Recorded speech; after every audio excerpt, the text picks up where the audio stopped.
If you want to discover how to get more likes, more comments, and more shares on social media, then you need to understand the exact types of content you need to create in order to trigger those actions.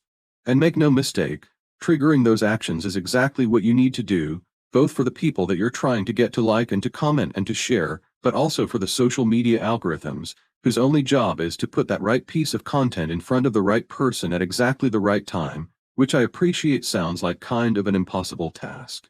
That's why in this video, I'm going to give you some of my best social media content strategies and ideas, as well as some of the important principles and secrets behind what success on social media actually looks like.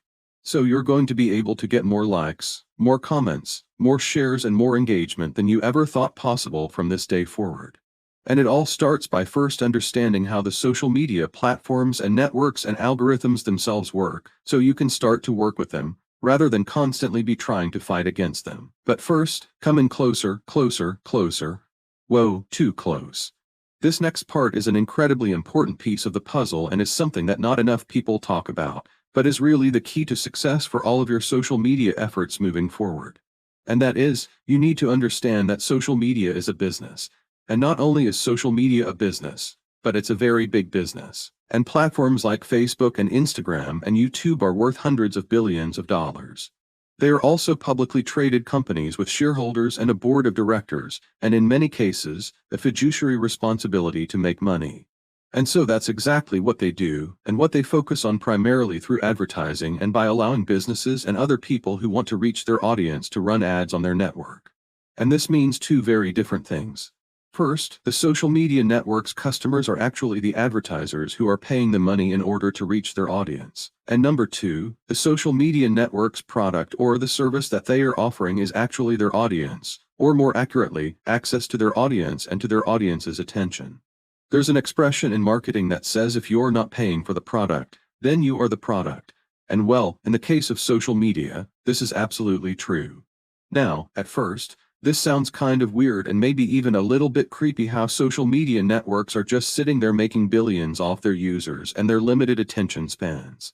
But the reality is there's nothing evil or even new about this business model at all. In fact, the same thing happened in the past with TV, with radio, with newspapers, with basically anything that involved building up an audience and then reaching that audience and then using something called attention arbitrage to sell access to that audience through advertising.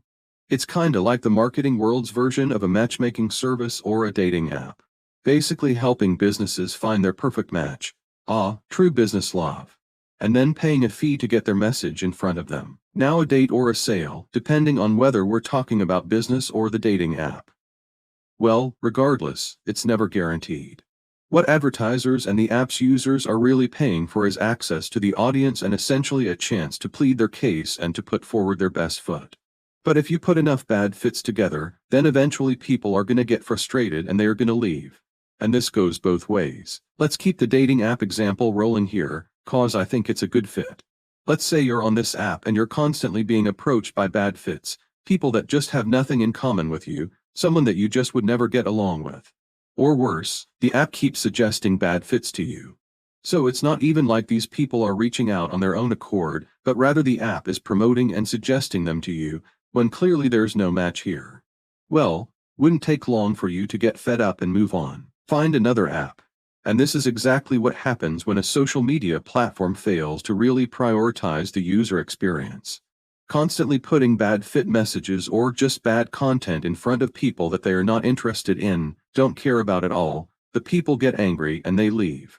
This gets even worse when the platform starts to get overrun with these bad, or irrelevant or even sketchy ads that everybody knows are just trying to sell them something and distract them from what they are there to do, which is technically be distracted. What a weird world we live in. And of course, the opposite is also true. If advertisers were paying a lot of money and found that they were never able to get in front of their ideal target market, and none of their messages were striking a chord or resonating with people or getting them to take any kind of action, well, very quickly they would realize that they are not getting a good return on their investment. Their advertising dollars were essentially just being wasted, and so ideally they would quit, and that's bad for business. And this is why probably the single most important thing you really need to understand if you want your social media content to get more likes, and get more comments, and get more shares and get more engagement, is that you need to create content that works with the social media platforms and the algorithms that they are built on. Basically, you need to give them what they want, and what they want is engaging content. So let's talk about that next. If the social media networks want people to use their platforms and stick around as long as humanly possible, which clearly they do well, then it's your job to give them engaging content, essentially to give them a reason to stick around. And of course, the way to do this is by creating engaging content. But first, let me explain exactly what engaging content is, because it may not be what you think you see. Engaging content is not necessarily fun, or enjoyable, or relaxing, or even healthy. In fact, the most engaging content of all is content that triggers someone. And a trigger is really nothing more than something that sparks an intense and almost immediate emotional reaction based on some kind of feeling or memory or a previous emotion or experience that someone's had.